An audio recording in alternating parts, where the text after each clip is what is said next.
Olá, agradecemos a sua visita. Estamos batalhando para chegar aos 2.000 inscritos. Por favor, nos ajude, inscreva-se, para não perder histórias reais, lendas urbanas, crimes e curiosidades. Aconteceu virou manchete. Quando as palavras viajavam em envelopes. A era dourada das cartas. Houve um tempo, não tão distante, em que as palavras tinham peso, cheiro e cor. Elas não voavam pelos ares em forma de bytes, nem eram ditas apressadamente em mensagens curtas nas telas. Elas deslizavam pelo papel, letra a letra, em uma dança íntima entre a mente e o coração, guiadas pelo toque de uma caneta, às vezes azul, outras vezes preta, ou até mesmo dourada, cheia de firulas. Era o tempo das cartas. Um tempo em que escrever era um gesto de afeto, e esperar por uma resposta era um ritual cheio de esperança.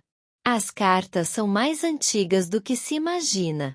Desde a antiguidade, quando papiros levavam mensagens entre governantes e comerciantes, até os tempos medievais, quando cavaleiros se despediam de suas damas com palavras lacradas em cera, a humanidade confiou ao papel a nobre missão de unir distâncias. Mas foi no século XIX, com a criação dos correios organizados, que a carta ganhou seu lugar no cotidiano das pessoas comuns. No Brasil, a primeira carta registrada data de 1500, escrita por Pero Vaz de Caminha, e dali em diante, milhares e milhares de páginas carregadas de sonhos, saudades e promessas cruzariam os céus e as estradas. Mas foi, sem dúvida, nas décadas de 1970 e 1980 que a carta atingiu seu auge popular, seu tempo mais romântico e universal. Os anos 80, em especial, foram o palco de um verdadeiro espetáculo epistolar.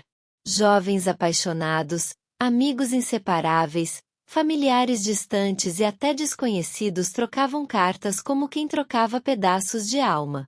Era comum ver meninas com folhas cor-de-rosa, perfumadas, enfeitadas com adesivos e desenhos de coração, dobradas em formatos criativos, colocadas com cuidado dentro de envelopes coloridos, lacrados com fitas ou selos com flores.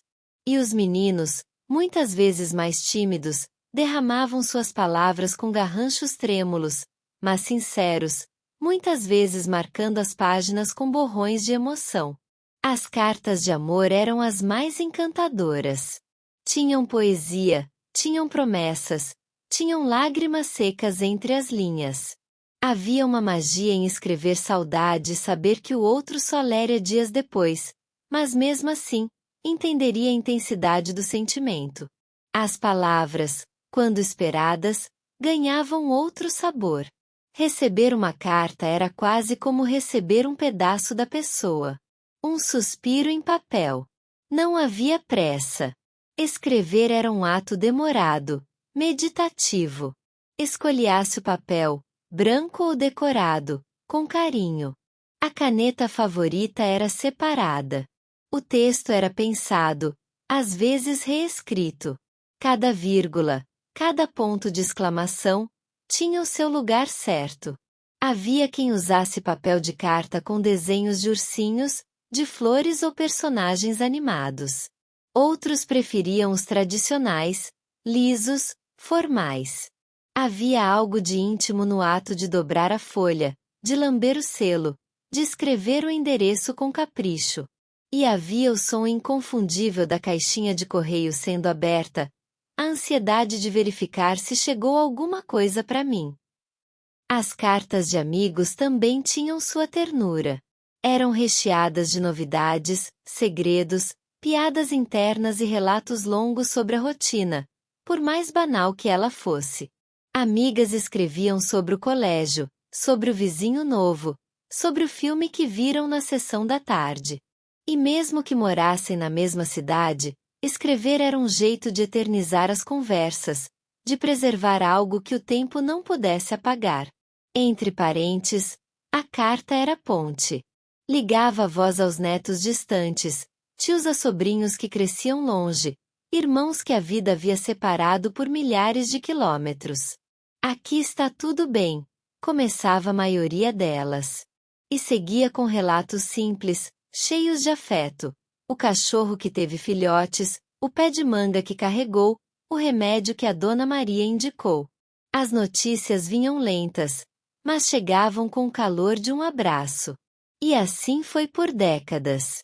A carta era símbolo de conexão, de presença mesmo na ausência. Ela esperava na gaveta, no travesseiro, entre as páginas de um livro, sempre pronta para ser relida, cheirada, chorada. Muitas viraram relíquias. Guardadas com fitas, dentro de caixas decoradas, como tesouros do coração. Mas como tudo que é vivo, a era das cartas também teve seu fim. Nos anos 1990, com o surgimento dos computadores e, principalmente, com a popularização da internet, os hábitos começaram a mudar. Primeiro veio o e-mail, que parecia uma carta, mas com pressa. Depois, os mensageiros instantâneos, ICQ, MSN, e mais tarde os aplicativos nos celulares, que tomaram conta das conversas. As palavras se tornaram mais rápidas, mais curtas, mais voláteis. A partir dos anos 2000, o envio de cartas começou a cair drasticamente.